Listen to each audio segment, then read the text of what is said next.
अगर आप भी लेना चाहते हैं देश दुनिया की तमाम जानकारी तो आज ही सब्सक्राइब करें हमारे चैनल को। साथ ही नीचे दिए बेल आइकन को जरूर दबाएं ताकि हर अपडेट आप तक पहुंच सके। नमस्कार फ्रॉम साक्षी न्यूज नेटवर्क पर आप सभी का स्वागत है। जम्मू कश्मीर प्रशासन ने नई मीडिया पॉलिसी जारी की है। इसमें कहा गया है कि प्रशासन अब ये तय करेगा कि कौन सी खबरें फर्जी हैं, कौन सी अनैतिक और कौन सी राष्ट्र विरोधी। इस नई मीडिया पॉलिसी को लेकर पत्रकारों ने आपत्ति जताई है और कहा है कि यह उनकी आवाज को दबाने का प्रयास है। 50 पन्नों की इस पॉलिसी, जो अधिकतर समय मीडिया संस्थानों को सरकारी विज्ञापनों दिए जाने से संबंधित होती है, में कहा गया है जम्मू कश्मीर में कानून व्यवस्था और सुरक्षा संबंधी महत्वपूर्ण चिंताएं हैं। यह सीमा पार से समर्थित छद्म युद्ध लड़ रहा है। ऐसी स्थिति में यह बेहद जरूरी है कि शांति और सद्भाव बिगाड़ने वाले असामाजिक और राष्ट्र विरोधी तत्वों के प्रयासों को असफल किया जाए। नई नीति के तहत सरकारी विज्ञापनों के लिए सूचीबद्ध करने से पहले समाचार पत्रों के प्रकाशकों, संपादकों और प्रमुख कर्मचारियों की पृष्ठभूमि की जांच अनिवार्य कर दी गई है। इसके अलावा किसी भी पत्रकार को मान्यता दिए जाने से पहले जम्मू कश्मीर पुलिस की सीआईडी द्वारा उसका सिक्योरिटी क्लियरेंस जरूरी होगा। अभी तक राज्य में इस तरह का क्लियरेंस केवल किसी अखबार के आरएनआई के रजिस्ट्रेशन से पहले किया जाता है। नई नीति के अनुसार सरकार समाचार पत्रों और अन्य मीडिया चैनलों में प्रकाशित सामग्री की निगरानी करेगी और यह तय करेगी कि कौन सी खबर फेक, एंटी सोशल या एंटी नेशनल रिपोर्टिंग है। ऐसे कामों में शामिल पाए जाने पर समाचार संगठनों को सरकारी विज्ञापन नहीं दिए जाएंगे। साथ ही उनके खिलाफ कानूनी कार्रवाई भी की जाएगी। पॉलिसी दस्तावेज के पेज नंबर 8 और 9 में कहा गया है कि सूचना और जनसंपर्क निदेशालय फेक न्यूज, साहित्यिक चोरी और अनैतिक तथा देशद्रोही गतिविधियों के लिए प्रिंट, इलेक्ट्रॉनिक और मीडिया के अन्य प्रारूप में कंटेंट की जांच करेगा। नई नीति के अनुसार कोई भी फेक खबर या नफरत फैलाने या सांप्रदायिक सौहार्द बिगाड़ने वाली किसी भी खबर पर आईपीसी और साइबर कानूनों के तहत कार्रवाई की जाएगी। इस पॉलिसी दस्तावेज के बारे में कहना है, इसी तरह पत्रकारों को मान्यता देते समय या उसके अंतिम प्रारूप में हर पत्रकार की पृष्ठभूमि की गहन जांच की जाएगी। इस उद्देश्य के लिए पत्रकारों को मान्यता देने की गाइडलाइंस में संशोधन किया जाएगा और आवश्यकता अनुसार इसे अपडेट किया जाएगा। भारत में मीडिया प्रेस काउंसिल और न्यूज़ ब्रॉडकास्टिंग स्टैंडर्ड्स अथॉरिटी के जरिए अधिकतर स्वयं नियमित ही काम करता है। जम्मू कश्मीर से पहले केवल हरियाणा में प्रिंट मीडिया विज्ञापन पॉलिसी के निर्देशों में ऐसा कहा गया है कि अगर कोई खबर अखबार को प्रेस काउंसिल या राज्य सरकार द्वारा किसी तरह की अनैतिक या राष्ट्र विरोधी गतिविधियों में लिप्त पाया गया तो उसका विज्ञापन पंजीकरण रद्द कर दिया जाएगा। पत्रकारों को मान्यता देने के लिए राज्यों के अपने अपने नियम हैं, लेकिन किसी में भी बैकग्राउंड चेक किए जाने की पूर्व शर्त नहीं है। अब पत्रकारों के मन में जो सवाल है उसका प्रशासन को जवाब देना चाहिए और ये भरोसा दिलाया जाना चाहिए कि ये जो नई मीडिया पॉलिसी है ये कहीं से भी पत्रकारों के जो अधिकार हैं उन पर कुठाराघात नहीं करती। देखिए, सवाल पत्रकारों के भी हैं, चिंता प्रशासन की भी है, दोनों अपनी जगह जायज़ हैं, लेकिन एक बीच का रास्ता निकालना होगा कि कैसे सब लोग सम्मिलित ढंग से, जो मीडिया का काम है कि वो सरकार और प्रशासन की जो बात है वो जनता तक पहुंचाए और जनता की जो शिकायतें हैं, जनता के मन में जो सवाल हैं वो प्रशासन से करे। ये मीडिया का काम ही यही है। और अब आपको सुनाते हैं हमारे कश्मीरी पत्रकारों के उन विचारों को जो इस मीडिया पॉलिसी को लेकर वो व्यक्त कर रहे हैं। आइए सुनते हैं कश्मीरी पत्रकारों को। मीडिया एक ऐसा ज़रिया है जो एक आम इंसान की बात हुकाम तक पहुंचाता है और हुकाम की बात जो है आम इंसान तक पहुंचाता है। ये फोर्थ पिलर ऑफ डेमोक्रेसी है। इस पे हमें एक चीज़ होना चाहिए कि फ्रीडम ऑफ स्पीच होनी चाहिए। अगर लोगों की कोई प्रॉब्लम हो वो हम हुकाम तक पहुंचाते, इनको ये प्रॉब्लम है, इनको ये सॉल्व करो। अगर कोई हुकाम कल कोई ऑर्डर निकालता है, हमारा यही होता है कि हम वो आगे लोगों तक पहुँचाए। मुझे नहीं लगता कि इसमें ऐसा होना चाहिए कि हमें जो हमारी आवाज़ है वो दबाई दी जाए।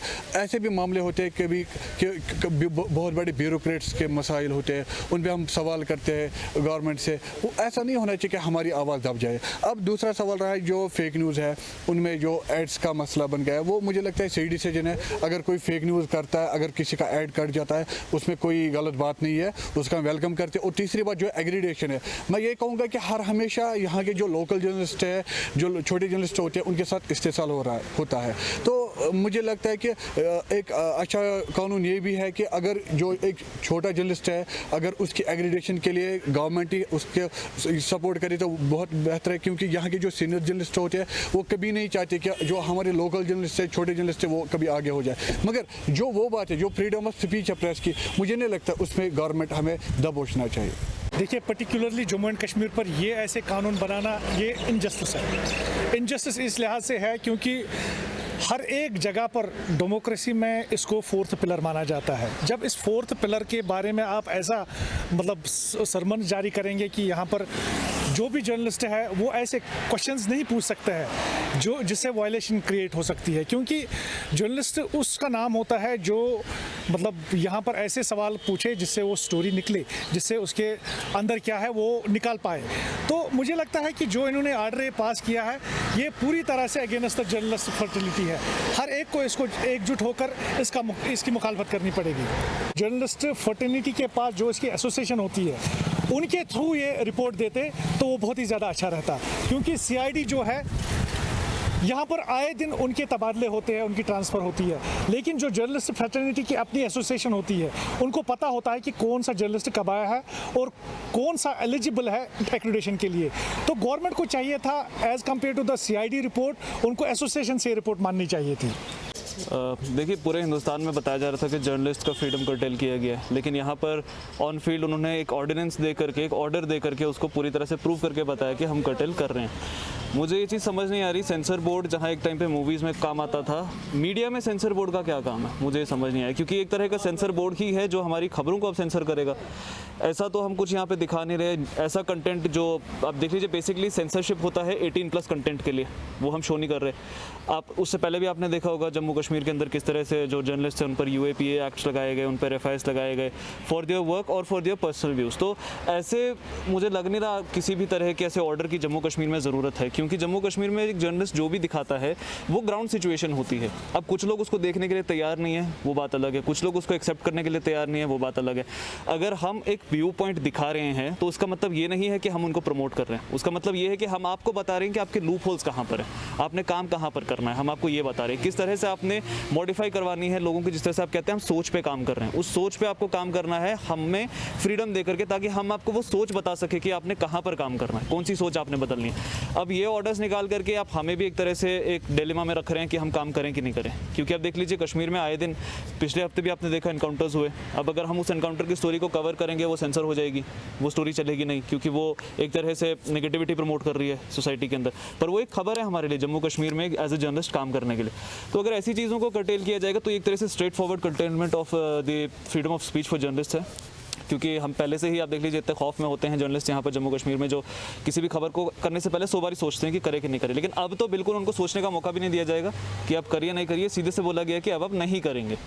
तो कौन रिस्क करेगा इसमें काम करने का? अगर ऐसा ही है कि वो चाहते हैं कि हम उन्हीं की तरह से काम करें तो इट वुड बी बेटर कि वो हमें हायर ही कर लें as a professional journalist from their side, कि हम कुछ और दिखाए ही नहीं, वही दिखाए जो उन्हें पसंद है। बीइंग एज अ जर्नलिस्ट, हमें अगर फोर्थ पिलर ऑफ डेमोक्रेसी कहा जाता है वो एक चीज़ के लिए कहा जाता है, राइट टू स्पीच, फ्रीडम, आज़ादी बोलने के लिए।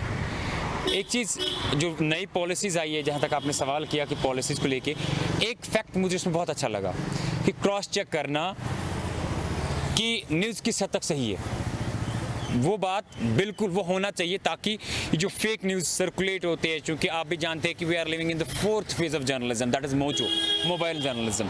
अभी ऑफिशियल वर्जन या ऑथेंटिक वर्जन आया ही नहीं होता है, तब तक न्यूज़ जो सारी सर्कुलेट हुई होती है, फिर जाके उसके बाद पता चलता है कि क्या ये फेक है या रियलिटी है। ठीक है, दूसरी चीज़ आपको मैं एक चीज़ बताना चाहूँगा कि बीइंग एज द एंकर, मेरा काम है सवाल पूछना अवाम के लिए, और आप बाकी जो पॉलिटिक्स है, लीडर्स है या एडमिनिस्ट्रेशन है, उनका काम है जवाब देना लोगों के लिए। जो लोगों के मन में सवाल है वो एडमिनिस्ट्रेशन तक हमारी काम है पहुंचाना, और एडमिनिस्ट्रेशन का काम है जो लोगों के सवाल है उसको जवाब देना।